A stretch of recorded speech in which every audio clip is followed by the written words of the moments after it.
क्यों आई आप मेरे कमरे में?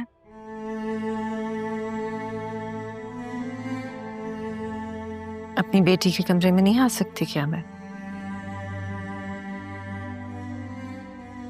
जब आप मुझे जिंदगी से ही निकाल चुकी हैं तो फिर अब रिश्ते बनाने का क्या फायदा?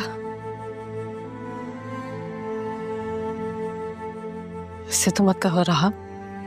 माँ हूं तुम्हारी, मैंने जो कुछ भी किया तुम्हारी भलाई के लिए किया। अपने बाप के पास तुम्हें छोड़। कौन सी माँ है आप?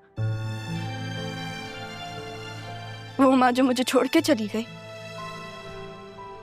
जिससे बाकी सबसे वादे किए, बातें की। मेरे लिए क्या किया आपने? बताएं, क्या किया आपने मेरे लिए? मुझे छोड़ के चली गई। अब क्यों आई आप मेरे पास मेरी माँ बन के मुझे बातें सुनाने? नहीं सुनना मुझे कुछ भी। मेरे नाना जान सिर्फ मेरे नाना जान थे। आपका उनसे जो ताल्लुक था मुझे कोई फर्क नहीं पड़ता। ऐसे तो मत कहो बेटा। बेटा मत कहे ना मुझे,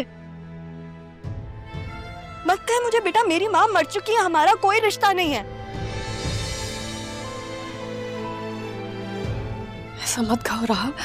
मैं खुदा जानता है मैंने जो कुछ भी किया तुम्हारी बेहतरी के लिए किया है। मेरी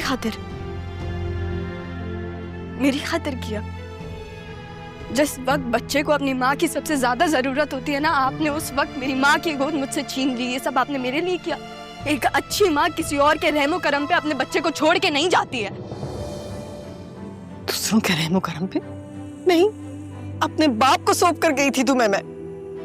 आपको पता है इस घर में एक और बेखबर इंसान था, और उस बेखबरी में ना वो मुझे जब अंधेरे कमरे में बंद करती थी तो मामू और नाना जान आते थे मेरे पास। आप क्यों नहीं आई? क्यों नहीं आई आप? क्योंकि आप कभी थी ही नहीं। लेकिन ऐसा नहीं है कि आपको पता नहीं था कि मेरे साथ क्या हो रहा है, क्योंकि ज़ैनब भी तो आपको हर लम्हे की खबर देती थी। आपको नहीं हुआ कि आप मेरे पास आए, मुझसे पूछें कि मैं कैसी हूँ, अपनी बेटी के पास आए?